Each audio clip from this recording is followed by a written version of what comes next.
Preview.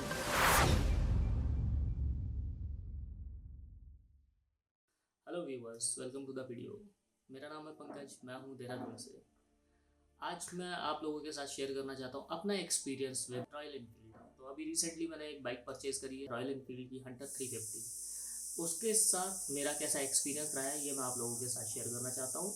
किस दिन मैंने परचेज़ करी है, क्यों परचेज़ करी है, क्या रीज़न था इस बाइक को लेने का। तो हंटर के साथ मेरा कुछ एक्सपीरियंस बाइक के साथ अच्छा है, बट आरी से थोड़ा सा मैं अपसेट हूँ।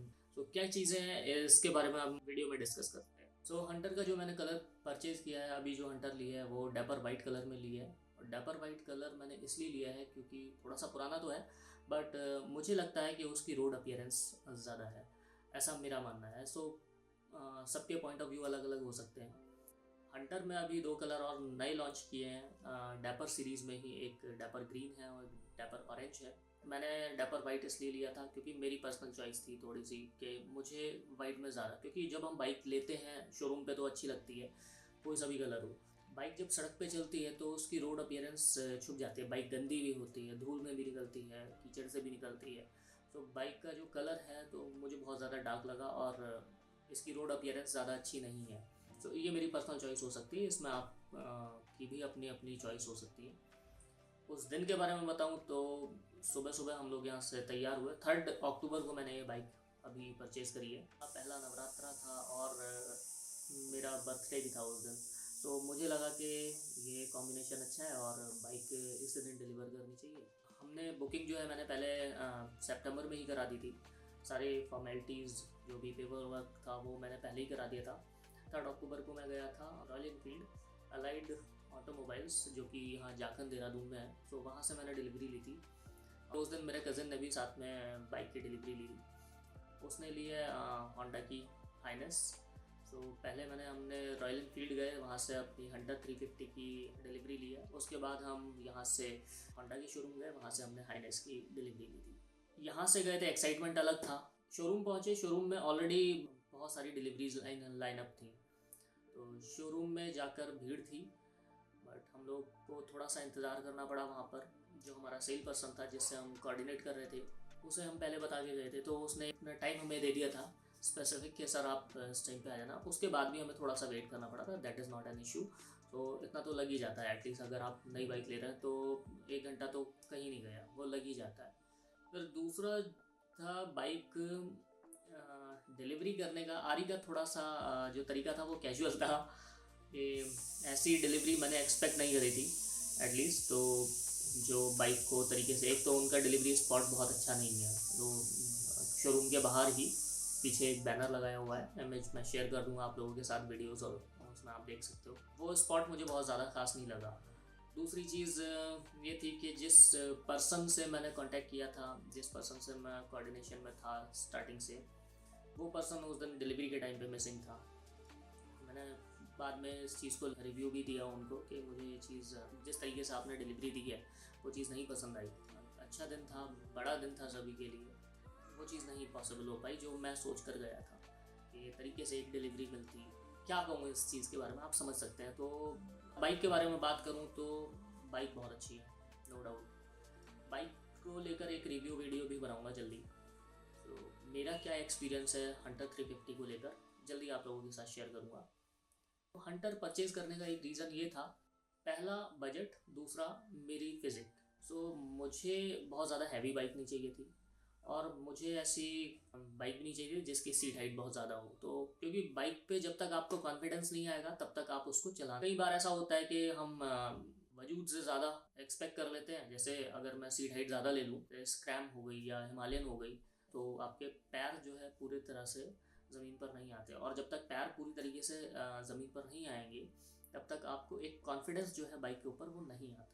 चलाने को आप चला सकते हो, थोड़े बहुत भी आ जाते हैं। जैसे मैं पहले राइड करी है, मेरे कज़न के पास ही है हिमालयन, तो मैंने राइड करी है, बट मुझे उस पर वो कॉन्फिडेंस नहीं आया।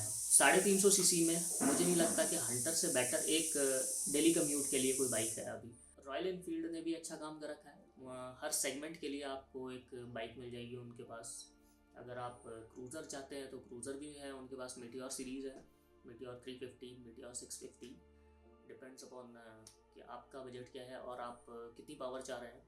डेली कम्यूट के लिए क्लासिक भी है, हंटर भी है। अगर आप एडवेंचर राइड चाह रहे हैं तो उसके लिए हिमालयन है, स्क्रैम्बलर है। सो बहुत सारी ऐसी बाइक्स हैं उनके पास। तो मैं डेली कम्यूट प्लस राइड के लिए भी देख रहा था, तो हंटर मुझे बहुत ज़्यादा बेस्ट ऑप्शन लगा। अगर मैं हंटर पे ही किसी हैवी पर्सन को बिठाऊंगा तो बाइक की परफॉर्मेंस में थोड़ी सी कमी आएगी, और अगर मैं बाइक पर लाइट वेट पर्सन को बिठाकर उसे राइड करने को दूँ तो परफॉर्मेंस में चेंजेस होंगे। सो डिपेंड करता है कि आपका बॉडी वेट क्या है और बाइक का बॉडी वेट क्या है। मिटियोर इसलिए नहीं ली थी, मिटियोर मेरा बहुत मन था क्योंकि मैं सोच रहा था कि क्रूज़र बाइक लूँ एक। ऑलरेडी मेरे पास ट्राइम्फ की स्पीड 400 है। तो मैं चाहता था कि इस बार मैं एक क्रूज़र बाइक लूँ जो लॉन्ग रूट पे अगर जाऊँ तो मुझे कंफर्ट फील हो। बट मिटियोर के साथ में प्रॉब्लम ये रही कि उसका बॉडी वेट थोड़ा सा हंटर से ज़्यादा है। तो जब बॉडी वेट ज़्यादा हुआ तो परफॉर्मेंस में थोड़ा सा मुझे लैग लगा। लैग नहीं कह सकते, हाँ, जो पंच मुझे हंटर में फील हुआ वो मिटियोर में नहीं फील हुआ। सो हंटर मैंने इसलिए परचेज़ करी थी। तो बात कर रहे थे हम लोग उस दिन की डिलीवरी प्रोसेस की। तो आरी ने जो भी डिलीवरी दी, अच्छा, आरी से एक शिकायत रही कि साथ में एक हेलमेट देते हैं, फ्रीबीज होता है, कहते हैं कि हेलमेट जो है कंपलसरी है यहाँ देना। तो आरी ने भी हेलमेट दिया, तो वो कहते हैं कि सर एक्सेल साइज़ है, एक्सेल साइज़ ले जाइए, यही स्टॉक में है। तो मैं उस दिन वो हेलमेट वहाँ छोड़ाया था और उनको इन्फॉर्म कर दिया था कि मुझे मीडियम हेलमेट जो है सूट करता है।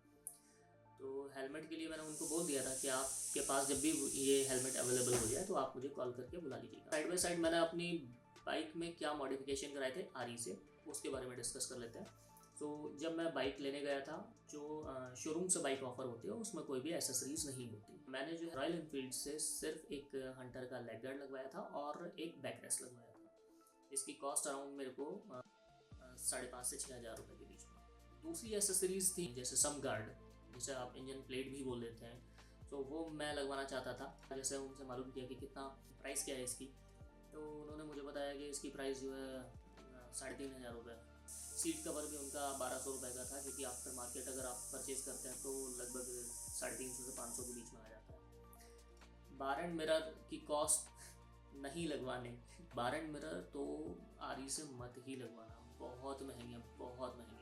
6,800 के उन्होंने बार एंड मिरर बताया। तो अगर मैं यही चीज़ आफ्टर मार्केट इंस्टॉल करवाता हूँ तो 2-2,500 रुपये में अच्छी क्वालिटी में बार एंड मिरर आ जाते हैं। बाइक अच्छी है, चलाने में अच्छा फील आता है, बाइक से मुझे कोई शिकायत नहीं। और रॉयल एनफील्ड से थोड़ी सी शिकायतें हैं कि उन्हें अपनी कस्टमर सर्विसेज पे काम करना चाहिए। अदरवाइज़ वही हाल होगा जो आजकल एक कार कंपनी का है कि मॉडल्स तो अच्छे हैं बट आफ्टर सेल सर्विस बिल्कुल नहीं है।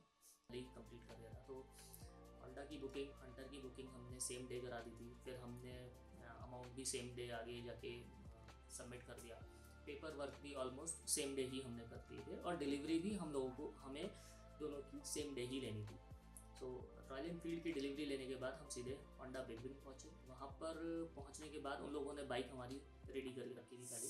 डिलीवरी जब ले रहे थे एक खुशी अलग होती है कि एक ही दिन 2 बाइक्स की डिलीवरी लेना बहुत अलग बात होती है। होंडा ने हमें वेलकम किया, जिस तरीके से उन लोगों ने डिलीवरी दी, प्रॉपर तरीके से बाइक को खड़ा करके उसको ढक कर फिर हमसे अनफन कराया उसको। सो बहुत अच्छा लगा वो डिलीवरी प्रोसेस। इवन जो सेल्स गर्ल थी वहाँ पर, जिसके साथ हम लोग शुरू से कोऑर्डिनेट कर रहे थे, उसने हमारे साथ आके डिलीवरी प्रोसेस को कंप्लीट किया। बाद में होंडा ने हमें जो है एक गिफ्ट हैम्पर भी दिया जिसमें चॉकलेट्स थी, होममेड चॉकलेट्स। वो लेने के बाद फिर हम सीधे गए डाटकाली माँ के मंदिर। वहाँ जाके बाइक्स की पूजा कराई और घर आए। घर आकर एक्साइटमेंट अलग था कि जब बाइक आ गई, और तो फिर अच्छा सा फील होता है कि हाँ, चीज़ अपनी आ गई है। शोरूम पे खड़ी रहती है या दूसरे की बाइक कितनी भी चला लो, कितनी भी यूज़ करो, बट वो अपनापन नहीं आता। ये मेरा एक्सपीरियंस था उस दिन का, जो मैं आप लोगों के साथ शेयर करना चाहता था। आप लोगों का भी अगर कुछ ऐसा एक्सपीरियंस रहा हो तो कमेंट में बिल्कुल शेयर कीजिएगा। ये मेरा फर्स्ट ब्लॉग है, यहाँ से मैं स्टार्ट कर रहा हूँ अपनी मोटो ब्लॉगिंग। और बाइक मैंने मेरे कज़न ने इसलिए ली है, जैसे कि हम लोग घूमना करने का शौक़ है हम लोगों को ऑलरेडी, यही सब चीज़ों को आगे फॉलो करना है। तो सैलरीड हैं, तो जैसे जैसे हम लोगों को टाइम मिलता है हम लोग घूमने निकल जाते हैं। तो अब बाइक आ गई तो इसको फ्रीक्वेंटली रखेंगे थोड़ा सा प्रोसेस को, और आप लोगों को दिखाएंगे कि उत्तराखंड में या नियर बाई प्लेसेस में क्या क्या और जगह हैं जहाँ पर आप लोग भी जा सकते हो और आपको जाकर अच्छा लगेगा। यू सो मच, अभी के लिए इतना ही। तो प्लीज़ चैनल को सब्सक्राइब कीजिए, वीडियो को लाइक कीजिए, शेयर कीजिए, सपोर्ट कीजिए मुझे, जिससे कि कंटेंट को मैं और आगे बढ़ा सकूँ। Thank you so much guys.